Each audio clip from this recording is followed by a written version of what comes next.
Kisah Legenda Keris Nogososro dan Sabuk Inten. Sahabat Permata TV yang tercinta, pada kesempatan yang sangat baik ini kita masuk pada episode yang ke-191. Selamat menikmati. Dalam kisah sebelumnya diceritakan, malam itu Mahesa Jenar tidak dapat beristirahat sama sekali. Kalau ia sesaat dapat memejamkan matanya dan lupa diri, maka seakan-akan sesuatu yang berat menghimpit dadanya, sehingga tergagap ia bangun kembali. Berulang-ulang dan bahkan kadang-kadang tubuhnya serasa menjadi kejang, meskipun ia menyadari dirinya bahwa ia tidak sedang bermimpi. Namun untuk beberapa lama ia tidak mampu menggerakkan tubuhnya. Mahesa Jenar itu menggeram. Sebagai seorang yang terlatih, maka ia mampu menguasai tubuhnya dengan sebaik-baiknya. Namun dalam kerisauan ini, Mahesa Jenar seakan-akan benar-benar menjadi terganggu lahir dan batinnya. Ketika ia bangkit dari pembaringannya di pagi-pagi hari benar, maka dilihatnya Rara Wilis sedang membantu Nyai Ageng menghidangkan minuman kepada mereka yang berada di dalam rumah itu, kepada Ki Ageng Gajah Sora sendiri dan tamu-tamunya. Ketika Rara Wilis itu masuk ke dalam bilik Mahesa Jenar, tampaklah gadis itu terkejut dan tanpa sesadarnya ia menyapa, "Kakang, apakah Kakang sedang sakit?" Mahesa Jenar mengerutkan keningnya. Jawabnya, "Tidak, Wilis, aku tidak sedang sakit. Kenapa? Kakang pucat sekali." Mahesa Jenar mengangguk-anggukkan kepalanya. Mungkin benar kata Rara Wilis bahwa ia pucat sekali. Sambil menggosok wajahnya, Mahesa Jenar itu berkata, "Wilis, duduklah sebentar. Ada yang ingin aku katakan kepadamu."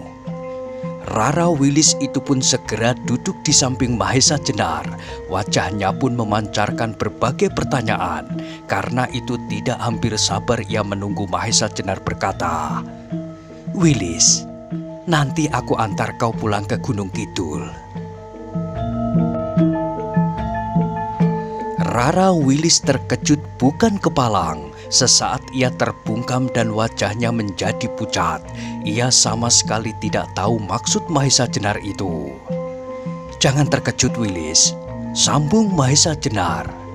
"Aku tidak berkata sebenarnya, tetapi aku hanya ingin kau membantuku menyelesaikan persoalan ini." "Oh," Rara Wilis menarik nafas dalam-dalam. "Kakang mengejutkan aku. Tetapi kau harus menjawab demikian kepada siapapun juga, bahwa aku hari ini akan mengantarkan kau pulang ke Gunung Kidul." Rara Wilis itu mengangguk kosong, namun sama sekali tidak tahu maksud Mahesa Jenar itu. "Pergilah ke Ki Ageng Pandan Alas. Kau harus mohon diri pula kepada semua orang di sini. Katakan bahwa kau ingin sekali segera kembali." Sekali lagi Rara Wilis itu mengangguk, dan setelah Mahesa Jenar memberinya beberapa pesan, maka mulailah Rara Wilis menyampaikan maksud itu kepada Nyai Ageng Gajah Sora beserta keluarganya. Tentu saja semuanya yang mendengar keinginan itu terkejut bukan kepalang. Ki Ageng Gajah Sora, Arya Saloka dan orang-orang lain, bahkan Kepu Kanigara hampir tak dapat berkata apapun mendengar maksud itu. Dengan penuh harapan mereka mencegah maksudnya itu. Namun Rara Wilis dan Mahesa Jenar tidak dapat diminta untuk menunda kepergian itu.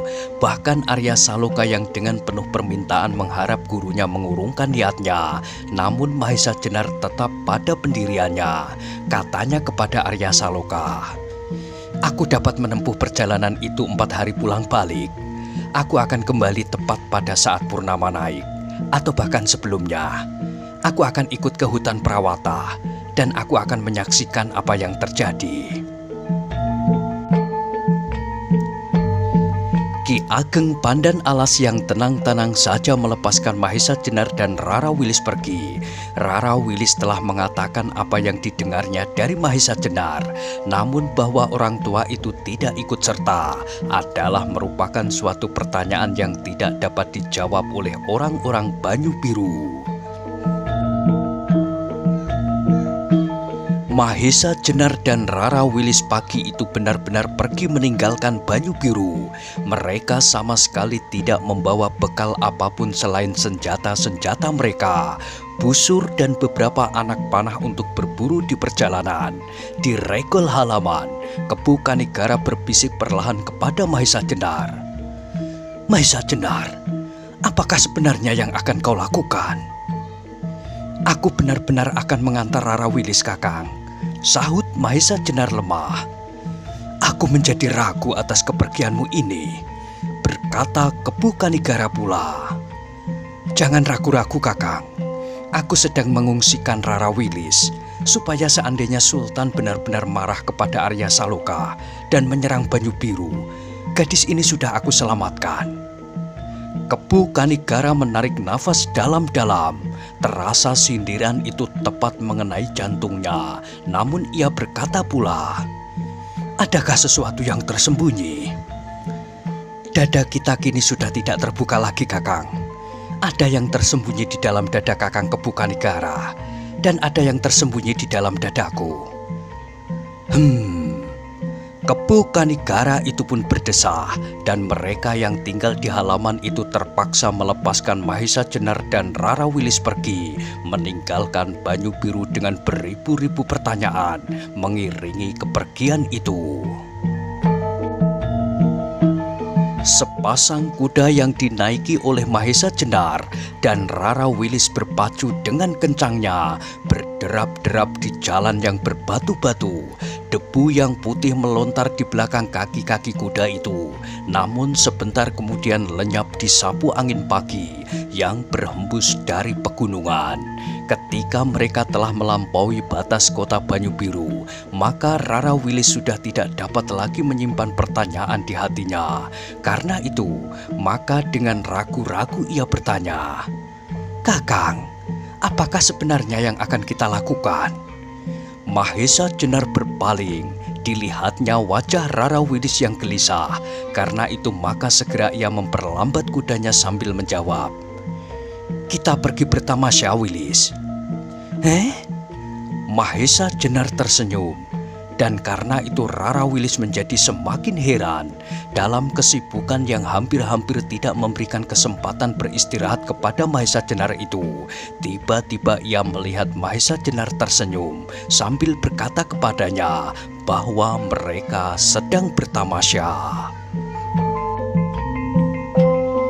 Mahesa Jenar melihat kebimbangan di hati Rara Wilis. Karena itu, maka ia tidak mau membingungkan gadis itu lebih lama lagi. Maka jawabnya, aku akan pergi ke Karang Tumaritis, menghadap Panembahan Ismoyo. Oh, Rara Wilis menarik nafas. Apakah Panembahan akan Kakang minta turut menyelesaikan persoalan ini? Ya, Panembahan mempunyai pengaruh yang kuat atas Kakang Kepu Kanigara. Mudah-mudahan Panembahan dapat memberinya beberapa petunjuk, sehingga kemungkinan-kemungkinan yang pahit akan dapat dihindarkan. Rara Wilis mengangguk-anggukkan kepalanya. Ia sudah dapat membayangkan apa yang akan terjadi. Ia sudah melihat persiapan yang tergesa-gesa di Banyu Biru. Dan ia juga mendengar bahwa Lembu Sora telah kembali ke Pamingit untuk mengambil pasukannya. Sepeninggalan Mahesa Jenar dan Rara Wilis, Kepu Kanigara benar-benar menjadi gelisah. Disadarinya bahwa Mahesa Jenar bukanlah anak-anak lagi seperti Arya Saloka, atau seorang ayah yang sangat merasa berhutang budi kepada anaknya seperti Ki Ageng Gajah Sora dan pamannya Ki Ageng Lembu Sora, sehingga hampir-hampir mereka sendiri tidak sempat berpikir. Namun Mahesa Jenar adalah seorang yang berotak tenang. Kebo Kanigara itu pun kemudian mencoba menemui Ki Ageng Pandan Alas. Dengan hati-hati dicobanya bertanya, "Ki Ageng, kemanakah Mahesa Jenar itu sebenarnya akan pergi?" Ki Ageng Pandan Alas mengerutkan keningnya. Jawabnya sambil tersenyum, "Bukankah sudah dikatakan bahwa Mahesa Jenar akan mengantarkan Wilis pulang ke Gunung Kidul? Kenapa Ki Ageng tidak ikut serta?" bertanya Kebo Kanigara. "Aku sudah tua. Aku akan terlalu payah untuk pergi berkuda ke sana kemari. Lebih baik aku beristirahat di sini sambil menunggu Mahesa Jenar kembali." "Kenapa bukan Ki Ageng saja yang mengantarkannya?"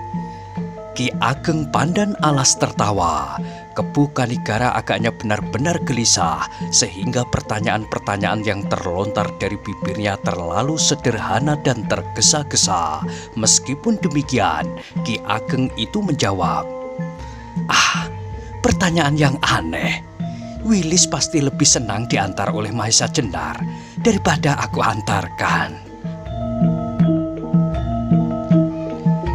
Kebo Kanigara menarik nafas dalam-dalam.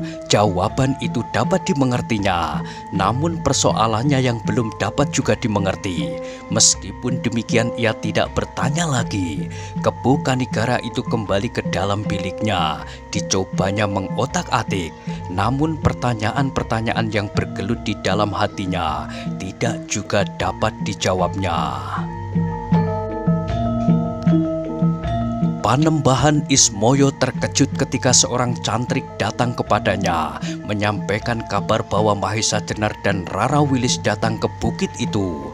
Dengan tergopoh-gopoh, Panembahan tua itu menyambut sendiri kedatangan tamunya.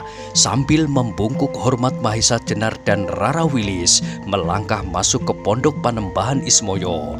Pondok yang dikenalnya baik-baik, pondok yang masih juga seperti dahulu, sejuk dan tenang. Beberapa buah topeng masih juga tergantung pada tiang-tiang dan dinding. Mereka terkejut ketika mereka melihat sebuah topeng yang jelek dan kasar tergantung di antara beberapa buah topeng yang lain. Apakah topeng itu sudah tidak pernah dipakai lagi oleh Panembahan tua itu? Tetapi Mahesa Jenar tidak ingin menanyakannya. Dengan ramahnya Panembahan Ismoyo itu mempersilahkan tamu-tamunya duduk, dan dengan ramahnya maka Panembahan tua itu menyapa keselamatan mereka. "Demikianlah Panembahan," jawab Mahesa Jenar. "Tuhan melindungi hamba dan keselamatan. Mudah-mudahan Panembahan pun demikian pula hendaknya." "Syukurlah Ngger," sahut Panembahan Ismoyo. Sehingga sesaat kemudian maka pembicaraan mereka menjadi semakin akrab. Panembahan Ismoyo bertanya dari satu soal ke soal lain, dari satu masalah ke masalah yang lain, sehingga akhirnya Panembahan itu berkata, "Aku menjadi berdebar-debar akan kedatangan Angger berdua. Aku merasa mempunyai hutang kepada kalian. Bukankah aku sanggup datang ke Gunung Kidul untuk mewakili orang tua Mahesa Jenar? Nah, sekarang kalian telah datang untuk menagih janji. Tentu akan segera aku penuhi. Kapan saja aku akan berangkat bersama Angger berdua ke Gunung Kidul." Mahesa Jenar menundukkan wajahnya, sedang wajah Rara Wilis menjadi merah padam. Namun terdengar Mahesa Jenar menjawab, "Terima kasih Panembahan. Memang yang pertama kali kedatanganku sengaja mengingatkan Panembahan akan hal itu." "Aku tidak pernah lupa Ngger," sahut Panembahan. "Maksudku, aku ingin mempercepat waktu. Aku memang sudah terlalu tua sehingga aku agak lambat berbuat sesuatu." Mahesa Jenar itu menjadi gelisah ketika ia sampai pada maksud kedatangannya. Karena itu dengan hati-hati ia ingin berkisar dari pembicaraan tentang dirinya kepada persoalan yang sebenarnya dibawanya. Katanya, "Panembahan, sebenarnya di samping persoalanku pribadi itu, aku membawa persoalan lain yang aku kira cukup penting untuk aku sampaikan kepada Panembahan." Panembahan Ismoyo mengerutkan keningnya, kemudian katanya, "Apakah masih ada persoalan penting bagiku selain persoalan Angger berdua? Aku kira tidak. Aku tidak akan mampu untuk memikirkan persoalan-persoalan lain." "Panembahan," berkata Mahesa Jenar, "kali ini tidak ada orang lain yang dapat memecahkannya selain Panembahan." Panembahan tua itu mengangguk-angguk, tetapi tiba-tiba ia berkata, "Baiklah, Angger. Baiklah, kau simpan dahulu persoalan-persoalan itu. Sekarang beristirahatlah. Bukankah masih ada waktu nanti, besok atau lusa?" Mahesa Jenar menarik nafas dalam-dalam, tetapi ketika ia ingin berkata lagi, dilihatnya beberapa orang cantrik masuk ke dalam ruangan itu sambil membawa hidangan, sehingga karena itu maka ia menjadi terdiam. Yang berkata kemudian adalah Panembahan Ismoyo. "Marilah, Angger. Mungkin Angger sudah lama tidak merasakan makanan pegunungan. Air daun sereh, nasi jagung dan sambal wijen. Sebenarnya lah bahwa Mahesa Jenar dan Rara Wilis sedang lapar. Karena itu, maka mereka tidak berkeberatan ketika Panembahan itu membawa mereka menikmati hidangan para cantrik itu. Tetapi kembali Mahesa Jenar menjadi kecewa. Meskipun kemudian mereka telah selesai makan, namun Panembahan itu masih saja berkata, "Jangan tergesa-gesa, beristirahatlah. Pondok sebelah barat sampai kini masih kosong. Kebu Kanigara belum juga pulang sejak saat mereka pergi bersama Widuri ke Banyu Biru bersama Angger berdua." Mahesa Jenar benar-benar tidak mendapat kesempatan untuk segera mengatakan maksudnya. Karena itu maka dengan kecewa mereka beristirahat di pondok sebelah barat. Pondok yang dahulu pernah ditempatinya pula. Pondok itu masih juga seperti dahulu. Dari ruangannya mereka dapat melihat pohon-pohon yang rindang, kebun bunga-bunga yang subur, dan jauh di hadapannya mereka terbentang sebuah ngarai yang subur pula, di mana para cantrik bercocok tanam. Mahesa Jenar berdesir ketika tiba-tiba saja teringat pula olehnya bahwa kebun bunga itu pernah dirusaknya oleh Sawung Sariti dan kemudian oleh Simar Rodra betina dari Gunung Tidar. Bulu-bulu kuduknya berdiri ketika dikenangnya. Di bukit itu pernah terjadi suatu malam yang mengerikan, di mana janda Simarudra mengadakan semacam upacara untuk menyatakan kegembiraan mereka setelah mereka berhasil menangkap Rara Wilis, kebiadaban yang pernah terjadi antara orang-orang dari golongan hitam itu.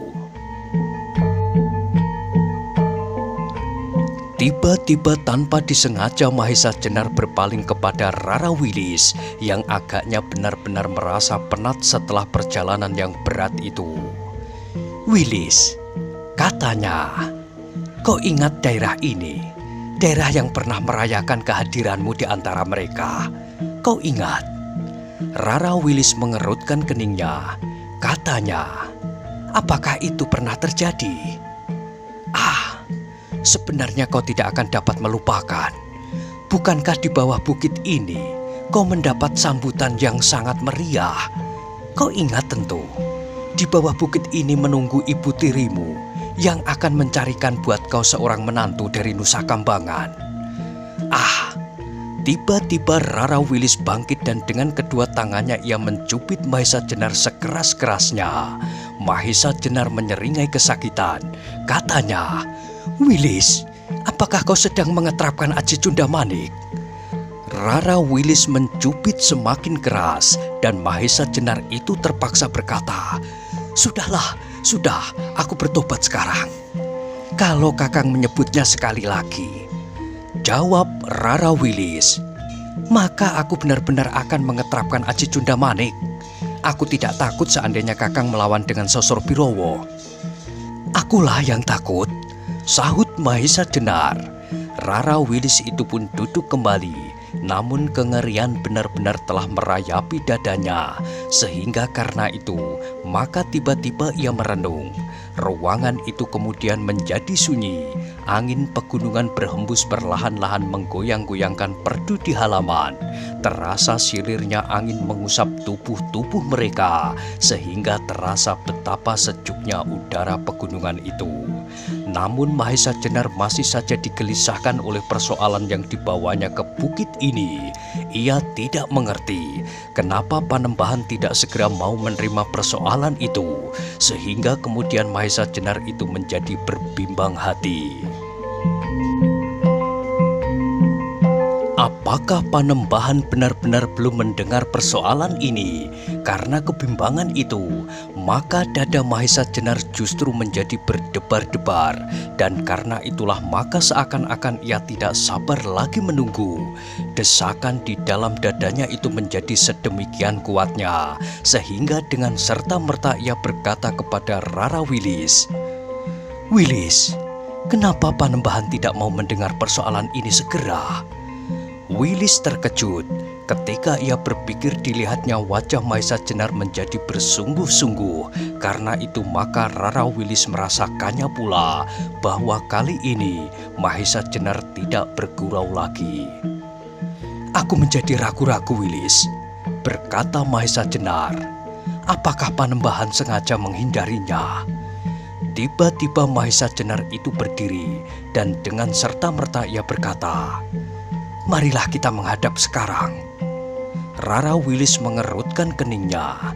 Jawabnya, "Apakah Panembahan tidak menjadi gusar karenanya? Kita katakan bahwa kita akan segera kembali." Rara Wilis tidak menjawab. Diikutinya saja kemana Mahesa Jenar pergi. Kepada seorang cantrik Mahesa Jenar menyatakan keinginannya untuk bertemu Panembahan.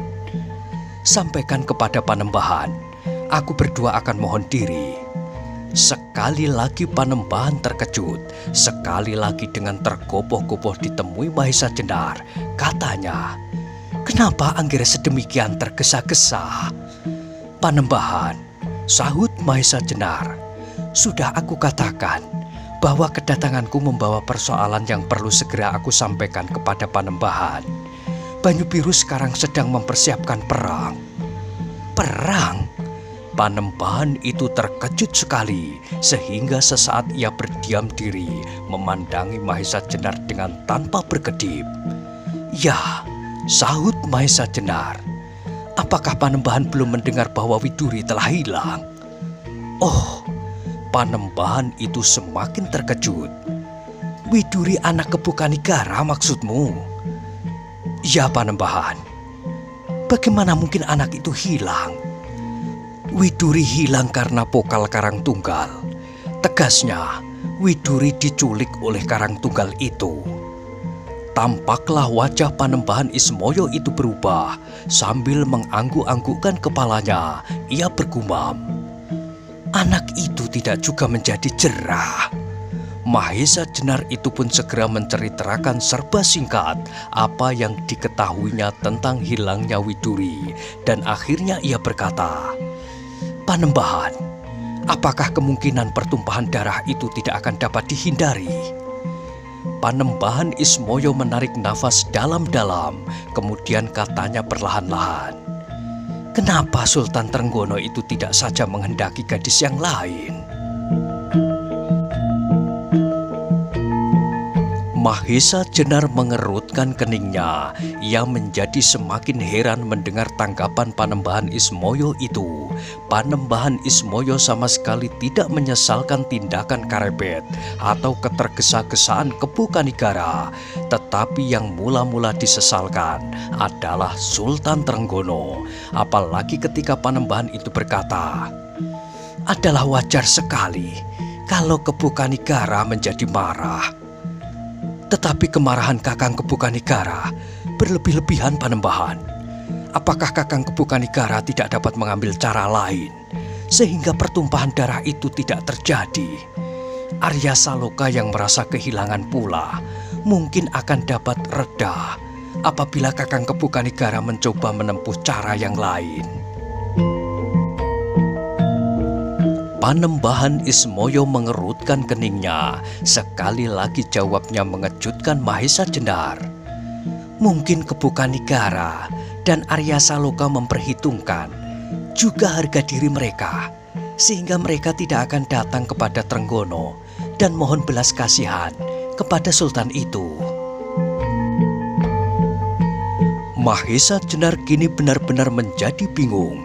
Apakah dirinya sendirilah yang kini telah kehilangan kejantanannya, sehingga ia memandang persoalan itu sebagai persoalan yang harus diselesaikan tanpa pertumpahan darah, ataukah karena ia sudah terdorong kepada suatu keinginan untuk berumah tangga, sehingga penyelesaian yang diangankannya itu benar-benar sebagai suatu tindakan yang terlalu lemah dan bahkan telah mengorbankan harga dirinya. Apakah aku telah berubah? Pertanyaan itu timbul di dalam hatinya. Meskipun demikian, maka ia mencoba berkata pula, Panembahan, mungkin Kakang Kebukanigara tidak mau mengorbankan harga dirinya. Mungkin pula karena sebab-sebab lain, sebab-sebab yang tidak dapat aku mengerti. Tetapi bagaimanakah kalau permohonan itu dilakukan oleh orang lain? Oleh Panembahan misalnya. Bahkan Pangeran Buntara masih juga mempunyai sangkut paut yang dekat dengan Sultan Trenggono. Jangan sebut nama itu lagi, Mahesa Jenar, sahut Panembahan itu. Pangeran Buntara telah tidak ada lagi. Yang ada sekarang Panembahan Ismoyo. Apakah Pasingsingan yang sakti juga tidak dapat berbuat sesuatu untuk meredakan pertentangan ini? Misalnya dengan mengambil Karebet dan dengan pengaruhnya memaksa Karebet menyerahkan Widuri kembali. Dengan demikian, soalnya juga tidak akan selesai, Mahesa Jenar. Seandainya Karebet dapat menyerahkan Widuri kembali, sedang Sultan Trenggono masih menghendakinya, maka kau juga akan dapat membayangkan akibatnya. Mahesa Jenar menarik nafas dalam-dalam. Ia benar-benar tidak dapat mengerti keadaan itu. Hampir saja Mahesa Jenar melihat kesalahan itu pada dirinya sendiri, pada keruntuhan yang dialami. Hampir-hampir ia mengambil kesimpulan bahwa ia tidak dapat mengerti sikap Kebukanigara dan Arya Saloka karena ia telah kehilangan kejantanannya, namun berkali-kali terngiang di dalam hatinya. Tidak, aku tidak akan membiarkan pertumpahan darah itu terjadi. Karena itu maka tiba-tiba Mahesa Jenar itu memberanikan diri berkata, Panembahan, baiklah, aku mencoba sekali lagi. Kalau Kakang Kebukanigara dan Panembahan ternyata berpendapat bahwa Sultan Trenggono yang bersalah karena menghendaki Endang Widuri itu, maka biarlah aku mencoba. Aku ingin menghadapkan Sultan Trenggono pada suatu pilihan. Mudah-mudahan dengan demikian terhindarlah segala macam bencana. Apakah yang akan kau lakukan? Bertanya Panembahan Ismoyo. Panembahan, berkata Mahesa Jenar kemudian dengan takzimnya, bukan maksudku untuk menjual jasa, baik kepada Sultan Trenggono maupun kepada siapapun juga. Maafkan aku kalau ternyata kemudian tidak berkenan di hati Panembahan. Aku ingin menghadapkan Sultan Trenggono kepada suatu pilihan. Keris-keris Nogososro dan Sabuk Inten yang sampai sekarang belum kembali ke istana, atau Endang Widuri. Mahesa Jenar, potong Panembahan Ismoyo. Wajahnya sesaat menjadi tegang, namun kemudian wajah itu menjadi tenang kembali. Perlahan-lahan Panembahan itu berkata, apakah maksudmu? Panembahan, kalau berkenan di hati Panembahan, maka apakah Panembahan sendiri, apakah Kakang Kebukanigara, apakah Arya Saloka, biarlah salah seorang daripadanya menghadap Sultan, memohon untuk menukar Endang Widuri dengan pusaka-pusaka itu. Mahesa Jenar, berkata Panembahan, kedua pusaka itu adalah hakmu. Biarlah kau memiliki hak itu. kau akan mendapatkan tempat tersendiri dengan mengembalikan keris-keris itu ke istana. Kalau keris-keris itu diserahkan untuk keperluan yang lain, maka kau akan kehilangan hak itu. Keris itu akan kembali dan Endang Widuri akan kembali pula. Seakan-akan telah terjadi jual beli di antara mereka, sehingga usahamu selama ini akan tidak mendapat penghargaan apapun juga, sebab tukar-menukar itu telah berlangsung. Panembahan, jawab Mahesa Jenar, aku sama sekali tidak memimpikan penghargaan apapun juga. Biarlah seandainya dengan demikian, aku tidak mendapat apapun. Memang aku tidak mengharapkan apapun itu. Namun dengan demikian, maka terhindarlah kemungkinan-kemungkinan yang mengerikan. Apakah artinya jasa yang dapat aku persembahkan kepada Demak apabila Demak akan mengalami bencana? Apakah artinya penghargaan yang akan aku terima kalau Demak mengalami cedera? Panembahan, biarlah aku dilupakan, tetapi Demak akan tetap dalam keadaannya sekarang. Mudah-mudahan justru karena itu Demak akan menjadi semakin jaya. Karena itu, biarlah kedua keris itu, Kiai Nogososro dan Kiai Sabuk Inten kembali ke istana, kembali ke gedung perbendaharaan. Tidak perlu Mahesa Jenar yang menyerahkannya, tidak perlu Mahesa Jenar yang dianggap berjasa menemukannya. Panembahan Ismoyo menundukkan wajahnya. Tampaklah wajah itu berkerut-kerut. Terasa betapa Panembahan tua itu menahan perasaan yang meluap-luap di dalam dadanya. Sekali ia mengangkat wajahnya, namun kembali wajah itu ditundukkannya. Sesaat ruangan itu menjadi sepi. Mahesa Jenar menunggu dengan hati yang sangat berdebar-debar. Apakah Panembahan Ismoyo akan mengizinkannya? Karena keris-keris itu sekarang berada di tangan Panembahan itulah, maka Mahesa Jenar menggantungkan keadaan kepadanya. Tetapi alangkah kecewanya Mahesa Jenar itu, alangkah pahitnya perasaannya ketika ia melihat Panembahan Ismoyo itu menggelengkan kepalanya sambil berkata lirih, "Jangan Mahesa Jenar, jangan. Biarlah orang lain menyelesaikan persoalannya sendiri. Biarlah kau nanti membawa persoalanmu sendiri pula." Panembahan, suara Mahesa Jenar menjadi parau karena hatinya yang pedih. Aku benar-benar tidak mengerti apakah sebenarnya yang akan menimpa Demak di saat-saat terakhir ini. Aku telah menghubungi Kakang Kebokanigara, namun aku tidak mendapat tanggapan yang sewajarnya. Kini aku mencoba menghadap Panembahan, dan bahkan aku ingin mencoba mempergunakan kedua pusaka-pusaka istana itu. Namun aku menjumpai pendirian yang sama sekali tidak dapat aku mengerti Panembahan. Apakah benar-benar aku telah berubah menjadi seorang pengecut yang takut melihat darah tertumpah? Apakah aku kini sudah tidak pantas lagi ikut serta mempersoalkan perkara-perkara yang rumit seperti sekarang? Kalau demikian Panembahan, maka biarlah aku menyingkir. Meskipun umurku belum terlalu tua, tetapi pendiriankulah yang sudah tidak sesuai lagi dengan keadaan kini.